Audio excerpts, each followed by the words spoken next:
Welcome to this episode of the Women in Tech Spotlight. Today, I'm talking to Emma Rosell, who is the Chief Technology Officer at NetClean.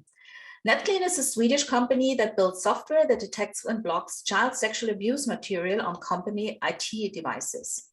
Thank you for joining us for this week's podcast. Please subscribe so you don't miss any of the coming live stories and conversations.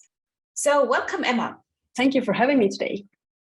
So nice of you to invest your time to come on my podcast series. Let's start the conversation off with a little more details about yourself. Okay, yes, as you said, my name is Emma Rosell and I'm the CTO at NetClean. I live in Gotenburg in Sweden, and I lived here for around, I think, almost 20 years now. Originally, I'm from Umeå, which is quite high up in the north of Sweden. Mm-hmm. So I live with my husband and my two kids, two boys. And when I don't work, I enjoy going skiing with my family and also climbing and a bit of gardening as well. Mm-hmm. Okay, thank you, Emma, for this glimpse into your personal life. So you are a Chief Technology Officer, which is very impressive because, as we both know, most Chief Technology Officers in the field are men. So this is obviously already a very unique thing about you. Tell me a little bit about why you love tech, how you became a CTO, and what is driving you when you work at NetClean? Good questions. So I think that I love tech because it's so much you're able to do. It's a really broad subject. Mm-hmm. And I would say that I especially love working in a product company, because when you are in a product company, you have this, I would say, common goal for the whole company. So I think you're always striving together towards the goal. And I enjoy that very much. Mm-hmm. And I also think that when you are developing products, it's a lot of teamwork because you have to have these different competences. And that is also something that motivates me a lot. I understand. So you love working and communicating with others to create something together. So at NetClean, you are creating software that detects child sexual abuse on IT devices in enterprises, if I understand correctly. This is such an important societal topic. Is this also something that motivates you when you when you're working in a tech company, a social agenda? Is this part of what you do or what drives you? Yeah, definitely. I joined NetClean about a year ago, so it's almost 1 year now. And when I choose to join NetClean, that was definitely one of I think the important thing that made me choose this company. So I think it motivates me to do something good every day. Yeah, having a cause that you work for is something that a lot of younger people and also a lot of women are very keen about. So for us, it's not just tech usually, there's also something else that drives us. And talking about your career a bit, you said you came to NetClean about a year ago.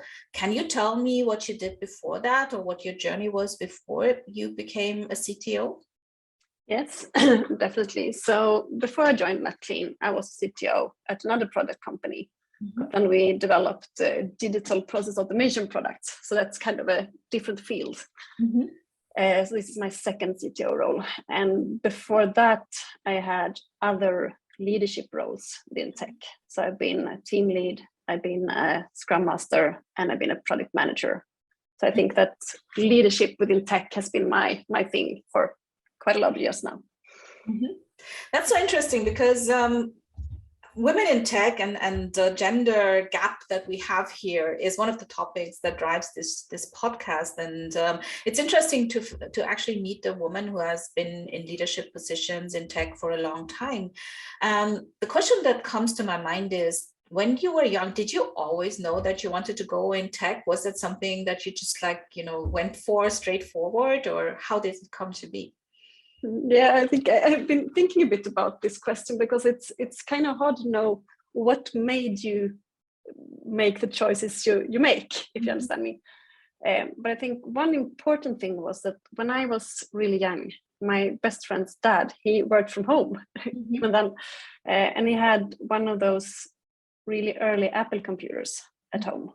And we were allowed to use that to play games sometimes.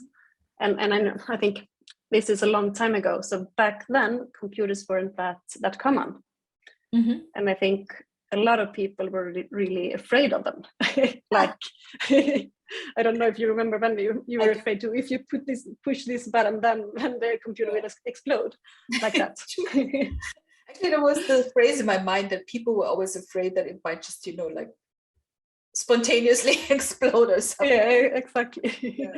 So I think it was really good for me as a small kid to just learn that a computer is not dangerous. It's a really fun thing to work with. So I think that was key for me to learn that. So what you're saying is that you had really early exposure to computers. And do you think that having early exposure to tech is important when it comes to bringing women into the field? Yes, definitely. I think that. I mean, I've been thinking a bit about this because, as I said in the beginning, I have two boys, and they are starting to do a little bit of programming. But in the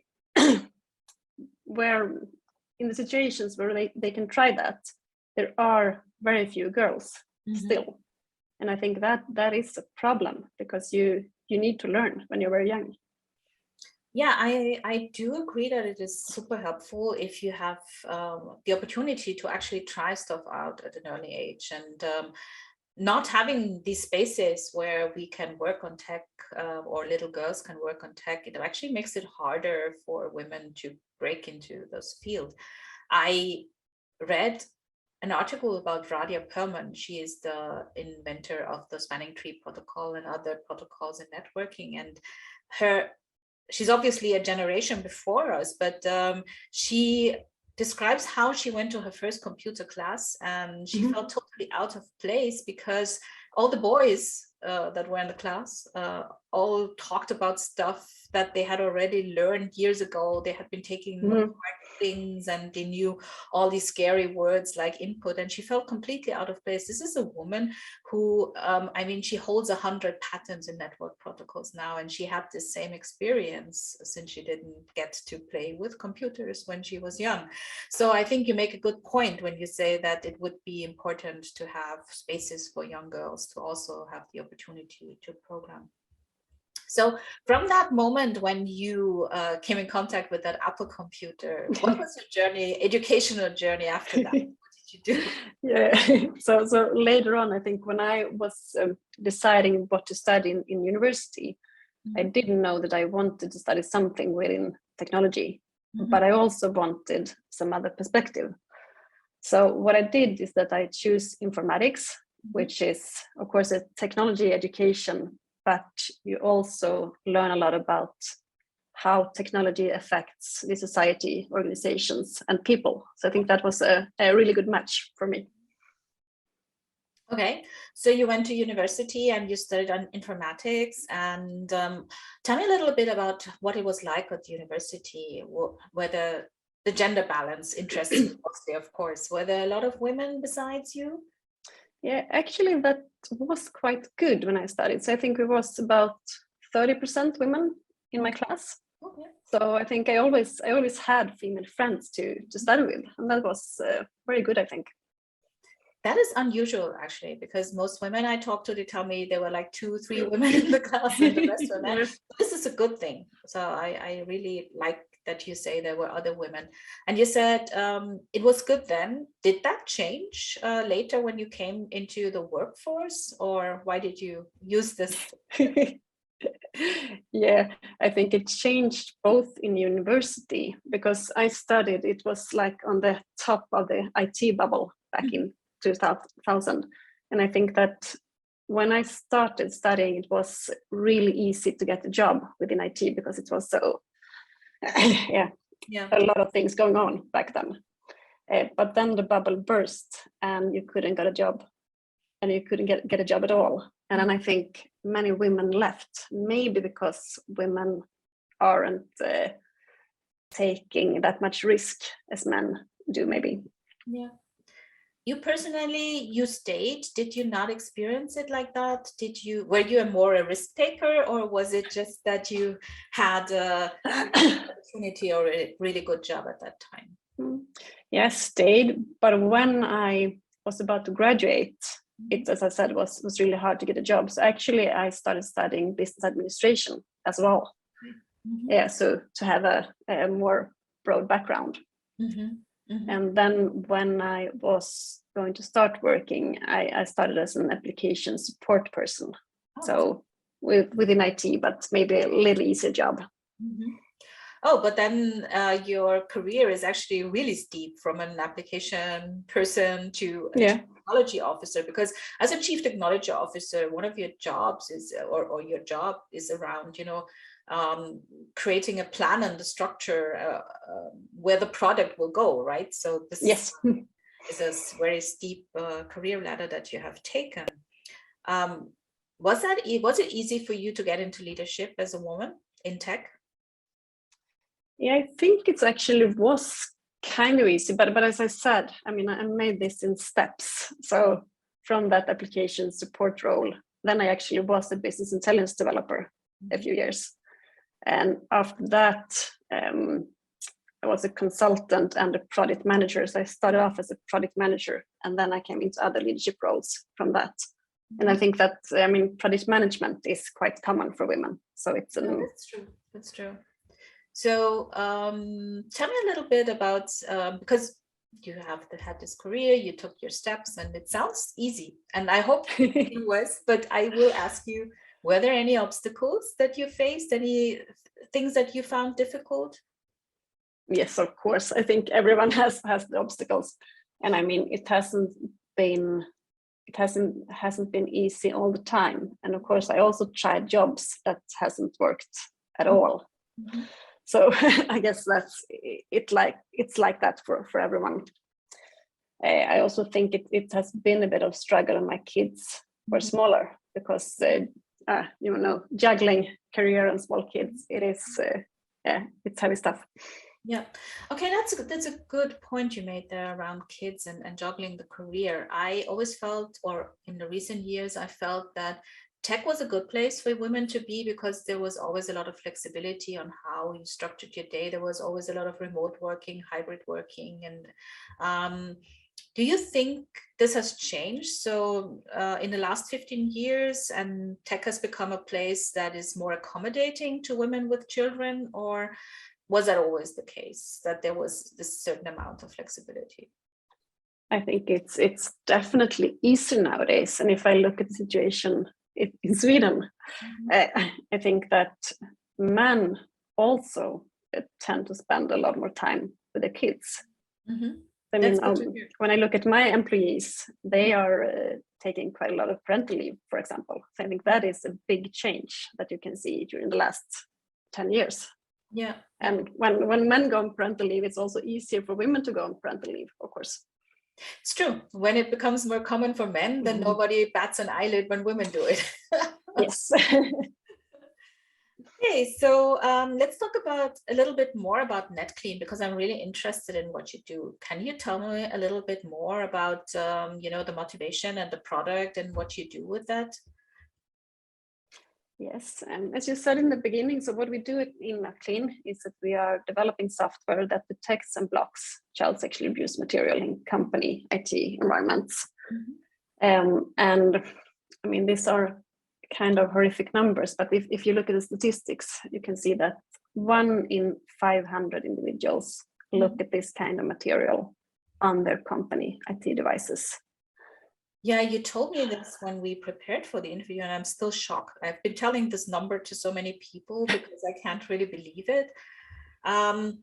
So this is I mean, if you use this software on enterprise infrastructure, that's obviously not really a legal problem, but I think this is a societal discussion that we have to have. How do we tackle the spread of child abuse material through digital means? Because this, obviously, the internet is one of the distribution sources. So I think your software is a contribution to make the digital world safer for children and other groups. What I'm wondering is how does this work? Is this tell me how this works. Yes. Yes. So what we do is that we're using a hash-based technology for this, which means that we are only detecting images that is classified as child sexual abuse material of law enforcement agencies. So that means that we can find images that we know for certain that it is this kind of material. And I think that's kind of important, because you do not want to have false positives when you are working with this kind of material. Okay, that makes sense. So you work closely with law enforcement agencies, is that correct? Yes, they are sources for the hashes, so definitely. So I'm wondering, and this is maybe something that I'm saying because of my implicit bias, is this company founded by women or run by women? And no, the founders are actually men. Okay. So it's founded by men, but our CEO is a woman as well. And now we are 3 women in our management team and 2 men. That is also a very unique situation, I would say, that 3 C-level roles are filled with women. Have you ever encountered that before in your? No, never. So Debbie, is it somehow different working in a company that has more women in leadership or in top level leadership? Do you feel that there's a difference in the atmosphere or in the way that you work? Oh, that's a hard question. I think that NetClean has I really like the culture. It's a helpful culture, and it's a culture that I think is, what would you say, emphasizing teamwork. But I also think it's quite a strong culture where you need to, it's important to succeed, and drive is also really important for the culture. So it's not only the soft skills are important. So it's not only just soft skills, and you have to be really good as well and driven. So yeah, definitely, it's a good combination, and I think that is what female leaders are good at, combining. Yeah, and I think that if you talk about more of the hard skills, it's probably even more important for women, because you have needed to show that you have the hard skills. Otherwise, you wouldn't have the positions you have. Yeah, very true. And this was actually the next thing I was going to ask you. Which of your skills or characteristics do you think help you become successful? So what would you emphasize in terms of your personality and skills that made you successful in tech? Yeah, I think that leadership-wise, what my employees used to say is that I'm quite clear in my leadership. It's easy to know what I want, and I think that's kind of important to be really clear. Yeah, okay, that's a good point. And that's also something that ties into another thing I recently read. I'm doing this online course on diversity in tech, and there are studies that show that when men give women feedback, they tend to be more vague than when they give men feedback. So the men know immediately what they're supposed to change, while the women are left with wondering what exactly it is that is wanted of them. So I think the point of being really straightforward and everyone knowing what you want from them is really helpful. So I do understand why your teams would have appreciated that. And then in terms of other skills, what is most important on your day-to-day basis? Is it the way you communicate, the way you work in the team with your people? What skills do you think you use the most? Yeah, that's also a good question. And I think being a CTO at NetClean, which is kind of still a small company, we are around 30 people. So I do a lot of different things on a day-to-day basis. So it could be everything from having a customer meeting where I present the roadmap and talk about where are we going with our products. And then of course I need to communicate a lot. But I also spend a lot of time with my teams, having one-to-ones and talking about problem solving. So of course communication is important in that case as well.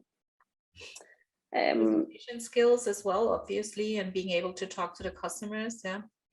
Yeah, but also, of course, strategy and that kind of skill, because I work with the product strategy and the product vision, and also, of course, with the company strategy together with the rest of the management team. Interesting discussion about what makes you successful in a job, and this leads me to the usual question I ask at the end of the interview, and that is, what would you recommend young women do, or what would you like to tell them to focus on when they choose or are interested in a career in tech? Is there something you want to let them know about this journey? Yeah, I think one important thing is to, when you get an opportunity, say yes. I think that I always try to do that.